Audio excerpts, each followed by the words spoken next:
Pemirsa, saat ini Anda bergabung dengan Radio Mistis, sebuah saluran yang akan menceritakan kisah-kisah mistis. Dukung terus saluran ini dengan cara subscribe dan klik tanda loncengnya.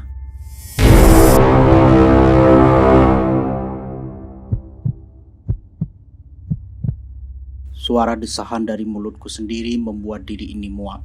Aku ingin menolak, tapi sial, tubuhku berkata sebaliknya.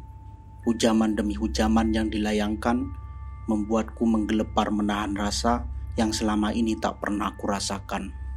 Ya, makhluk yang seharusnya ku hindari kini begitu ku nanti. Berjuang seperti apapun pesonanya membuatku bertekuk lutut. Dialah jin penunggu cincin milik suamiku, jin cabul yang membuat rumah tanggaku di ujung tanduk.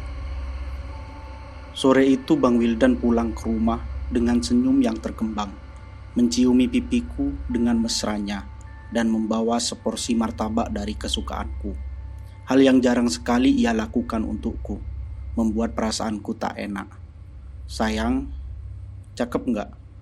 Ia tiba-tiba menunjukkan cincin bermata biru yang memang amat indah. Beli di mana? Pasti mahal, ketusku. Ya, akhirnya aku tahu maksudnya membeli martabak. Ternyata untuk menyogokku. Ini dikasih Pak D, kata Pak D.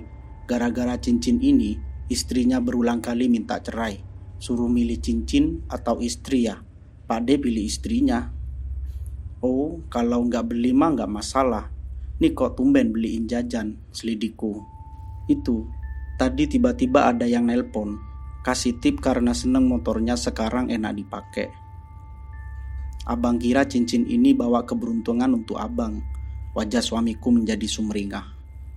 Ah, tahayul aja bang. Dahlah, adik mau mandi gerah. Ujarku sembari membawa bungkusan martabak masuk ke dalam. Yang wangi adek, abang mau minta, teriaknya. Aku terkekeh, tumben sekali Bang Wildan minta sore-sore begini.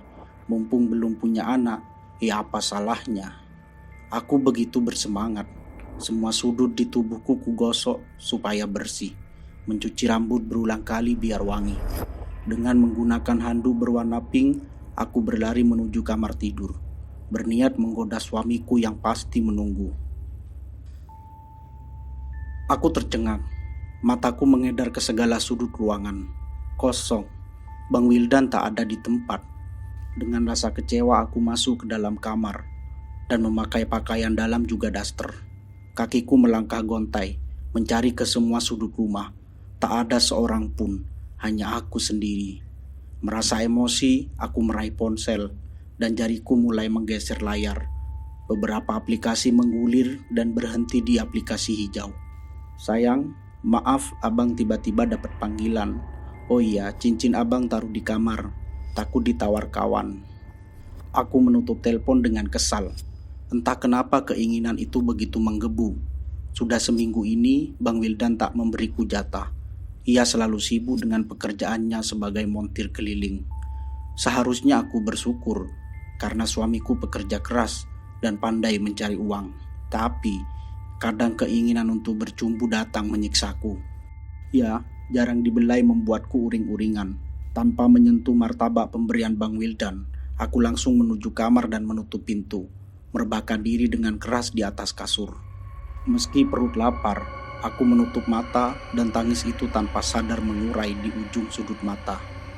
Entah berapa lama aku menangis, aku tak sadar. Begitu bangun, suara azan maghrib terdengar di kejauhan. Mataku mengerjap karena ruangan gelap. Hanya secercah sinar yang masuk lewat ventilasi rumah, sinar lampu di jalan. Aku ingin beranjak, tapi tubuhku terasa kaku dan sulit digerakkan. Seperti ada sesuatu yang menindih tubuhku. Sesak. Suaraku tercekat di kerongkongan, tapi mataku menangkap kilat mata dan siluet tubuh memang menindihku. Apakah Bang Wildan? Tapi kenapa ia tak bicara apa-apa? Menit berikutnya, kurasakan ujung dasterku terangkat perlahan, terus naik hingga di atas lutut. Entah kenapa tubuhku masih kaku, seolah terikat dan tak mampu bergerak. Kancing daster pun lepas satu-satu. Aku mampu mendengar napas yang memburu, hangat tepat di atasku. Bukan hanya itu, hidungku mencium wangi yang khas dan sangat menyengat, tapi menyenangkan. Aku hanya bisa mendesah saat kurasakan jilatan hangat di leher yang membuat tubuhku bergetar. Daster semakin terangkat ke atas dan kurasakan pergerakan seperti sentuhan lembut di sekitar paha. Terdengar suara erangan. Meski Bang Wildan jarang mengerang, aku mengira itu tetap dirinya. Memang siapa lagi kalau bukan dia? Bukankah hanya kami berdua di rumah ini? Aku memejamkan mata, menikmati setiap sentuhan yang kurasa berbeda. Lebih lembut, lebih teratur, lebih mesra, dan lebih segalanya. Entah sejak kapan tubuhku merespon sentuhannya, bergerak seirama dengan dirinya hingga tak terkira betapa aku mengikuti menikmati permainannya. Aku tak pernah seperti ini, mengerang dan beberapa kali mendesah saat tubuh ini menegang. Namun, Bang Wildan masih tetap perkasa setelah beberapa kali aku tumbang. Sangat berbeda, aku begitu bangga padanya. Hingga erangan terakhir saat tubuhku sudah sangat lelah, ia pun memuntahkan lahar hangat. Ia pun mengecup mesra bibirku dan keningku di kegelapan malam. Aku yang begitu lelah, tapi kelaparan memilih membersihkan diri ke kamar mandi. Berencana setelah itu makan martabak yang belum kusentuh. Kuhidupkan lampu di seluruh ruangan sebelum masuk kamar mandi. Saat masuk kamar mandi, kurasakan sesuatu yang hangat keluar dari daerah kewanitaan. Cairan hangat itu mengucur di selangkangan.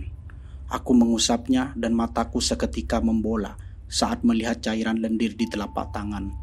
Cairan itu berwarna hijau pekat dengan wangi pandan yang menyengat. Perasaan takut tiba-tiba menyergap. Cairan apa itu? Mungkinkah aku mengalami penyakit dalam? Cepat-cepat aku membersihkan diri, menepis semua perasaan yang berkecamuk di hati. Rasa lapar begitu menyerang perutku. Aku ingin mengambil piring, tapi mataku menangkap sesuatu yang aneh.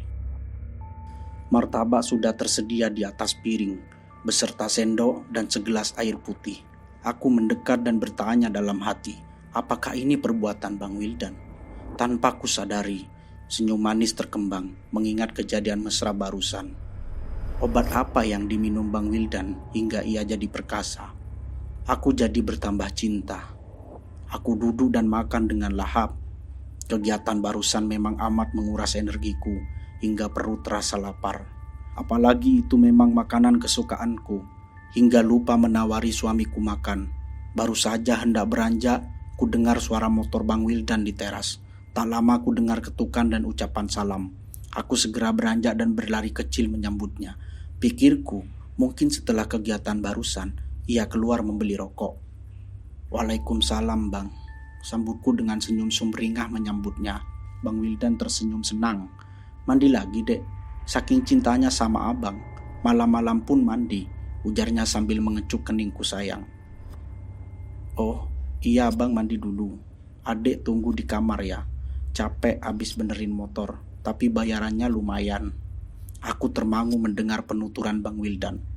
Kalau dia baru pulang, terus yang tadi bersamaku siapa?